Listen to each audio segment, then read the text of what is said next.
তবে কি ভারতের মাটিতে বসেই নিজের বোনের সাথে চুলোচুলিতে লিপ্ত হয়েছেন শেখ হাসিনা? ক্ষমতা হারানোর শোক কি তবে নিজের রক্ত সম্পর্কের বাঁধনও ছিঁড়ে ফেলছে?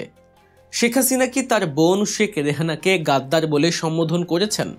সম্প্রতি ফাঁস হওয়া এক চাঞ্চল্যকর অডিও ক্লিপ এবং গোয়েন্দা সূত্রের খবরে এমনটাই দাবি করা হচ্ছে, যেখানে স্পষ্ট শোনা যাচ্ছে শেখ হাসিনা তার এই করুণ পরিণতির জন্য সরাসরি দায়ী করেছেন তার ছায়াসঙ্গী ছোট বোন শেখ রেহানাকেই। তিনি দাবি করেছেন তাকে ভুল বুঝিয়ে দেশ থেকে বের করে দেয়া হয়েছে। তিনি ভারতে আসতেই চাননি, তার গন্তব্য ছিল গোপালগঞ্জের টুঙ্গিপাড়া। কিন্তু ভাগ্যের কি নির্মম পরিহাস, বাবার কবরের বদলে এখন তার ঠিকানা দিল্লির এক গোপন ডেরা। টানা 15 বছরেরও বেশি সময় ধরে বাংলাদেশের ক্ষমতার মসনদে ছিলেন শেখ হাসিনা। নিজেকে তিনি এমন এক উচ্চতায় নিয়ে গিয়েছিলেন যেখানে দাঁড়িয়ে তার মনে হতো এই ক্ষমতা বুঝি চিরস্থায়ী। কিন্তু 24-এর গণ অভ্যুত্থান তার সেই দম্ভকে চূর্ণ বিচূর্ণ করে দিয়েছে। দেশ ছেড়ে পালানোর পর এখন তিনি দাবি করছেন তার সাথে নাকি প্রতারণা করা হয়েছে।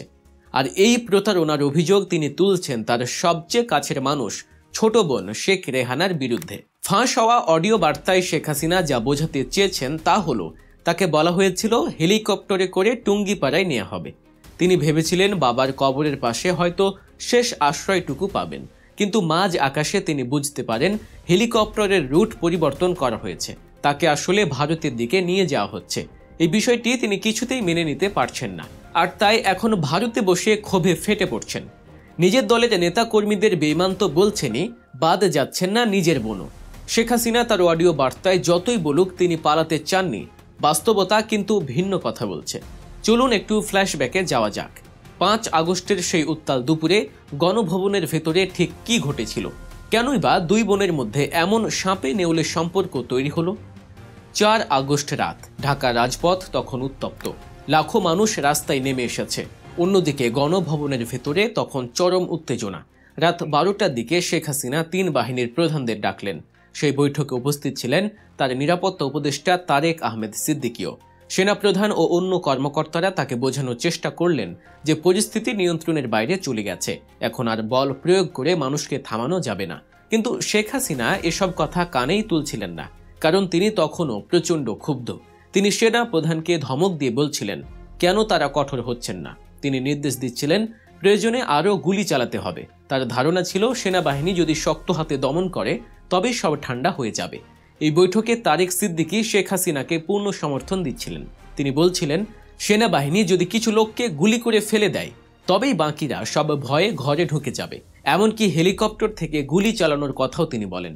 তারেক সিদ্দিকীর এমন কথা শুনে বিমান বাহিনীর প্রধান হাসান মাহমুদ খান প্রচণ্ড রেগে যান। তিনি শেখ হাসিনার মুখের উপর বলে দেন এই লোকটাই আপনাকে ডুবিয়েছে এবং আরও ডুবাবে। এই কথা শুনে বৈঠকের পরিবেশ আরও থমথমে হয়ে যায়। ঠিক সেই সময় ঘরে একজন অপরিচিত ব্যক্তি প্রবেশ করেন এবং বৈঠকটি সেখানেই তাড়াহুড়ো করে শেষ করে দেয়া হয়। এরপর রাত প্রায় 1:45 নাগাদ বাহিনী প্রধানরা গণভবন থেকে বেরিয়ে যান। কিন্তু শেখ হাসিনা তখনও অনড়, তিনি কিছুতেই পদত্যাগ করবেন না। পরদিন সকাল অর্থাৎ 5 আগস্ট সকাল 9টায় আবার বৈঠক বসে। এবার বৈঠকে পুলিশ প্রধান আব্দুল্লাহ আল মামুনও ছিলেন। শেখ হাসিনা পুলিশ প্রধানকে দেখিয়ে বলেন পুলিশ তো ভালো কাজ করেছে, তবে সেনাবাহিনী কেন পারছে না? তখন পুলিশ প্রধান অসহায়ভাবে জানান যে পুলিশের পক্ষে আর সম্ভব নয়, তাদের গোলা বারুদ শেষ হয়ে গেছে এবং পুলিশ সদস্যরা টানা ডিউটি করে ক্লান্ত হয়ে পড়েছে। তাছাড়া জনগণের যে ঢল নেমেছে তা পুলিশ দিয়ে আটকানো সম্ভব নয়। এই কথা শোনার পরও শেখ হাসিনা কোনোভাবেই হার মানতে রাজি ছিলেন না। সামরিক কর্মকর্তারা তাকে আবারও বোঝান যে সময় খুব কম, জনতা গণভবনের দিকে ধেয়ে আসছে। এবার শেখ হাসিনা রাগে ফেটে পড়েন।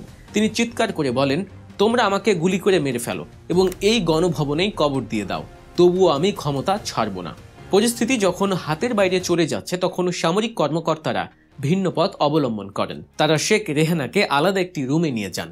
সেখানে তারা রেহানাকে বুঝিয়ে বলেন যে আপনার বোনের প্রাণ এখন হুমকির মুখে, এখনই যদি তিনি সিদ্ধান্ত না নেন তবে কিছুক্ষণ পর হয়তো আর আমরা তাকে বাঁচাতে পারবো না, কারণ ঢাকার চারপাশ থেকে লং মার্চ করে মানুষ গণভবনের দিকে আসছে। শেখ রেহানা পরিস্থিতির ভয়াবহতা বুঝতে পারেন। তিনি এসে তার বড় বোন শেখ হাসিনার পা জড়িয়ে ধরেন। কান্না জড়িত কণ্ঠে তিনি বোনকে বলেন আপা চলো আমরা সরে যাই, নইলে ওরা তোমাকে মেরে ফেলবে। কিন্তু শেখ হাসিনা তখনও জেদ করে বসে আছেন। তিনি বোনকেও সরিয়ে দেন। কোনো উপায় না দেখে তখন কর্মকর্তারা শেখ হাসিনার ছেলে সজীব ওয়াজেদ জয়কে ফোন করেন। জয়কে বলা হয়, আপনার মাকে বুঝান, তিনি কারো কথা শুনছেন না, সময় খুব দ্রুত ফুরিয়ে আসছে। জয় তখন ফোনে তার মায়ের সাথে কথা বলেন। ছেলের কথা শুনে অবশেষে শেখ হাসিনা নরম হন। তিনি বুঝতে পারেন যে তার সামনে আর কোনো পথ খোলা নেই। অবশেষে তিনি পদত্যাগ করতে রাজি হন, কিন্তু তিনি জাতির উদ্দেশ্যে একটি শেষ ভাষণ রেকর্ড করতে চেয়েছিলেন। তিনি চেয়েছিলেন দেশবাসীর উদ্দেশ্যে কিছু কথা বলে যেতে, কিন্তু সামরিক কর্মকর্তারা তাতে রাজি হননি। তারা জানতেন ভাষণ রেকর্ড করতে গেলে অনেক সময় নষ্ট হবে এবং সেই সময়ের মধ্যে উত্তেজিত জনতা গণভবন দখল করে ফেলতে পারে। তারা শেখ হাসিনাকে মাত্র ৪৫ মিনিট সময় দেন তৈরি হওয়ার জন্য। ভিডিওর এই পর্যায়ে আপনাদের মনে করিয়ে দিতে চাই, রাজনৈতিক ইতিহাসের এমন সব অজানা এবং রোমাঞ্চকর গল্প সবার আগে পেতে আমাদের চ্যানেল গল্প নিউজ এখনই সাবস্ক্রাইব করে রাখুন। বেল আইকনে ক্লিক করতে ভুলবেন না। চলুন আবার ফিরে যায় সেই নাটকীয় পলায়ন পর্বে। শেখ হাসিনা এবং শেখ রেহানা দ্রুত তাদের জিনিসপত্র গোছাতে শুরু করেন। অবাক করার বিষয় হলো, জীবন বাঁচাতে পালিয়ে যাওয়ার সেই মুহূর্তটিতেও শেখ হাসিনা তার 14টি বিশাল সুটকেস সাথে নিয়েছিলেন। তিনি বারবার তার লোকদের জিজ্ঞেস করেছিলেন সুটকেসগুলো ঠিকমতো নেওয়া হয়েছে কিনা।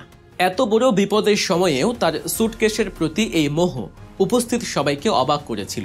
পালানোর জন্য প্রথমে ঠিক হয়েছিল তারা গাড়িতে করে তেজগাঁও বিমানবন্দরে যাবেন, কিন্তু এসএসএফ এর কর্মকর্তারা খবর পান যে গণভবনের গেটের বাইরে হাজার হাজার মানুষ অবস্থান করছে। এই ভিড় ঠেলে গাড়ি নিয়ে বের হওয়া অসম্ভব।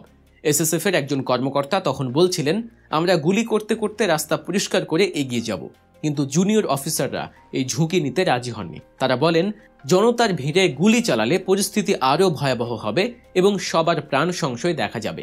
তৎক্ষণাৎ সিদ্ধান্ত বদলানো হয়। গাড়ি বহর ঘুরিয়ে গণভবনের পেছনের দিকে নিয়ে যাওয়া হয়। সেখানে বাণিজ্য মেলার মাঠে আগে থেকেই একটি হেলিকপ্টার প্রস্তুত রাখা হয়েছিল। রাশিয়ার তৈরি সেই MI-17 হেলিকপ্টার করেই এই স্বৈরশাসক হাসিনা এবং তার সঙ্গীদের দ্রুত গণভবন থেকে বের করে আনা হয়। আকাশ থেকে তারা দেখতে পান নিচে লাখো মানুষের ঢল। একেবারে অল্পের জন্য তারা জনতার হাত থেকে রক্ষা পান। হেলিকপ্টারটি উড়ে গিয়ে কুর্মিটোলা বিমান ঘাঁটিতে নামে। সেখানে আগে থেকেই বিমান বাহিনীর একটি C-130J পরিবহন বিমান প্রস্তুত রাখা ছিল।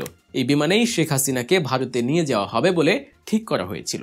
কুর্মিটোলায় নামার পর শেখ হাসিনাকে রিসিভ করেন এয়ার ভাইস মার্শাল ABM আওয়াল। সেখানে শেখ হাসিনাকে কারোর সাথে কোনো কথা বলতে দেখা যায়নি। চোখ মুখ ছিল রাজ্যের হতাশা আর ক্ষোভ। তবে তিনি সেখানেও তার 14টি সুটকেসের খোঁজ নিতে ভোলেননি। উইং কমান্ডার জাকি আনোয়ার সেই সুটকেসগুলো বিমানে তুলে দেন। মাত্র 10 মিনিটের মধ্যেই সব আনুষ্ঠানিকতা শেষ করে বিমানটি উড্ডয়ন করেন। সাধারণত বাংলাদেশ থেকে কোনো বিমান ভারতে গেলে তা উত্তরবঙ্গ হয়ে ঘুরে যায়, কিন্তু সেদিন পরিস্থিতি ছিল ভিন্ন। রাডারের নজর এড়াতে বিমানটির ট্রান্সপন্ডার বন্ধ রাখা হয়েছিল। পাইলট বিমানটিকে উত্তর দিকে না নিয়ে সোজা পূর্ব দিকে ত্রিপুরার আগরতলার দিকে নিয়ে যায়। উদ্দেশ্য ছিল যত দ্রুত সম্ভব বাংলাদেশ সীমান্ত পার হওয়া, কারণ যে কোনো মুহূর্তে পরিস্থিতি বদলে যেতে পারে। বিমানটি নিরাপদে ভারতীয় আকাশসীমায় প্রবেশ করে এবং সেখান থেকে সোজা দিল্লির কাছে হিন্দন বিমান ঘাঁটিতে গিয়ে অবতরণ করে। ভারতে পৌঁছানোর পর শেখ হাসিনাকে স্বাগত জানান ভারতের জাতীয় নিরাপত্তা উপদেষ্টা অজিত ডোভাল। জানা গেছে সেখানে নেমেও শেখ হাসিনা শান্ত হতে পারেননি। তিনি অজিত ডোভালকে অনুরোধ করেছিলেন ভারত যেন দ্রুত বাংলাদেশে হস্তক্ষেপ করে এবং তাকে আবার ক্ষমতায় বসায়। তিনি এমনও বলেছিলেন যে তিনি খুব অল্প সময়ের জন্য এসেছেন এবং দ্রুতই দেশে ফিরে যেতে চান। কিন্তু বাস্তবতা ছিল ভিন্ন। ভারত সরকার তাকে আশ্রয় দিলেও তাকে আর ক্ষমতায় ফেরানোর কোনো আশ্বাস দেয়নি। এখন প্রশ্ন হলো, এই স্বৈরশাসক কেন বলছেন তাকে টুঙ্গি পাড়ার কথা বলে ভারতে নেওয়া হয়েছে? মূলত এর পেছনে একটি বড় কারণ হতে পারে তার নিজের রাজনৈতিক ইমেজ রক্ষা করা। তিনি তার কর্মীদের বোঝাতে চাইছেন যে তিনি পালিয়ে আসেননি, বরং তাকে জোর করে আনা হয়েছে। আর এই ষড়যন্ত্রের দায় তিনি তার বোন শেখ রেহানা এবং তার পরিবারের উপর চাপাচ্ছেন, কারণ সেই উত্তপ্ত মুহূর্তে শেখ রেহানাই তাকে সবচেয়ে বেশি চাপ দিয়েছিলেন দেশ ছাড়ার জন্য। হয়তো রেহানা চেয়েছিলেন বোনকে বাঁচাতে, কিন্তু হাসিনা এখন সেটাকেই বেইমানি হিসেবে দেখছেন। 15 বছর ধরে যিনি অহংকারের সঙ্গে দেশ শাসন করেছেন, তার বিদায়টা হলো অত্যন্ত করুণ। যে গণভবন ছিল তার ক্ষমতার কেন্দ্রবিন্দু, সেই স্থান থেকেই তাকে এক কাপড়ে পালাতে হয়েছে।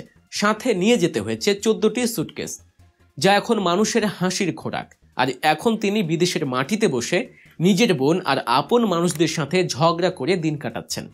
ইতিহাসের শিক্ষা বোধহয় এটাই, ক্ষমতা চিরস্থায়ী নয় এবং যখন পতন আসে তখন আপন মানুষরা আর আপন থাকে না। শেখ হাসিনার এই পরিণতি ভবিষ্যতে যে কোনো স্বৈরাচারী শাসকের জন্য এক বড় শিক্ষা হয়ে থাকবে। ভিডিওটি ভালো লাগলে লাইক দিন এবং কমেন্টে আপনার মতামত জানান। শেখ হাসিনা কি আসলেই তার বোনের দ্বারা প্রতারিত হয়েছেন, নাকি এটি তার নিজের ব্যর্থতা ঢাকার কৌশল? লিখে জানান আমাদের। আর হ্যাঁ, সাবস্ক্রাইব করে গল্প নিউজের সাথে থাকুন। ধন্যবাদ।